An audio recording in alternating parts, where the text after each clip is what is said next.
आपल्याला सर्वांना माहिती आहे की मागचे 4-5 दिवस जवळजवळ दररोजचा 200 mm हा रेनफॉल इथे होतो आणि मुळात नवी मुंबईमध्ये 2-3 ठिकाणी पाणी साचण्याच्या मोठ्या प्रमाणात तक्रारी येतात। हा एक महापे शिळफाटा जो ब्रिजच्या बाजूचा भाग आहे आणि एक ऐरोली जंक्शनचं जो टी जंक्शन आहे, हे दोन महत्त्वाचे पॉईंट्स होते। आमची सगळी यंत्रणा याच्यावर काम करत होते, पण इथे मला लक्षात आलं की हा जो आपण लेफ्ट साईडला जो ब्रिज आहे, हा ब्रिजच्या खाली एक नाली आहे आणि तीच बंद आहे। तर ती ओपन करण्याचं काम चालू आहे, त्याच्यामुळे मला वाटतं की हे होईल। दुसरा जो आहे की MIDCने जे ड्रेन बांधली त्याच्यावरची खालची ड्रेनच्यावर आणखीन एक ड्रेन फक्त मेशनरी वॉल टाईप आपण विटाचं बांधकाम केलं तर ड्रेन खाली राहिली, त्यामुळे त्याच्यामध्ये पाणी जात नाही। आज तोही ब्रेक करून केला। मला वाटतं ह्या दोन्ही याच्यामुळे आपल्याला इथं आता पाणी साचण्याचा प्रकार जो आहे तो बंद होईल आणि टी जंक्शनलाही जिथे पाणी वरून येत होतं आपण तिथे ऑलरेडी पंप लावले, आणखीन जास्तीचे ड्रेन होल तयार झाले आणि तिथले आता पाणी निघून गेलेलं आहे।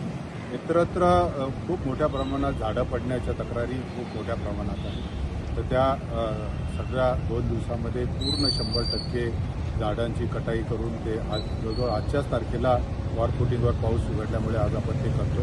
एखादे 2 राहिले जे सुकलेले फक्त वाकलेली झाडं आहेत ती पण काढण्याचं आम्ही सांगितलेलं आहे। त्याच्या व्यतिरिक्त रस्त्यावर मातीचं प्रमाण खूप आलेलं आहे, कारण पावसाच्या वेळेमध्ये तर ही सर्व मातीसुद्धा काढून घ्यायचं सांगितलेलं आहे। कुठेही मॅनहोल ओपन राहणार नाहीत हेही आपल्याला सांगितलं आणि ज्या ज्या ठिकाणी लहान मोठे आता खड्डे पण तयार व्हायला लागलेले आहेत रस्त्यावर, हेही लगेच आपल्याला 2 दिवसामध्ये सगळे बंद करून सगळं त्याच्यावर पण आपण उपाययोजना सांगितलेलं आहे की मला खात्री आहे की ह्या 2 दिवसामध्ये पूर्ण जो काही 4 दिवसाचा 5 दिवसाच्या पावसाने जे काही रस्त्यावर आलेले अडचणी आहेत त्या दूर होतील। रस्त्याच्या बाजूची झाडांची जी वाकलेली आहेत किंवा काही पडलेली आहेत ती सुद्धा आपण क्लिअर करतो आणि हे जे 2 मुख्य वॉटर लॉगिंग पॉईंट होते ते सुद्धा आपण क्लिअर करतो।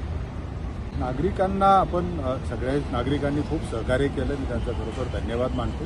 परंतु झाडं पडण्याचं प्रमाण किंवा पावसाबरोबरच हवाई 60 ते 70 ताशी वेगाने वारे पण वाहतात, त्यामुळे पावसामध्ये एकदा झाडाचं वजन वाढलेलं असतं त्यावेळेस पाऊस येतो, त्यामुळे काही फांद्या पडण्याचे आहे। त्यामुळे मला मी आपल्याला सर्वांना विनंती करणार आहे की कृपा करून झाडाच्या खाली त्यावेळेस पाऊस असेल हे असेल तर उभं राहू नका, आपले वाहनं जे आहेत ती झाडांच्या खाली लावू नका, कारण जी महत्त्वाची आपलं त्याचंही नुकसान होतं।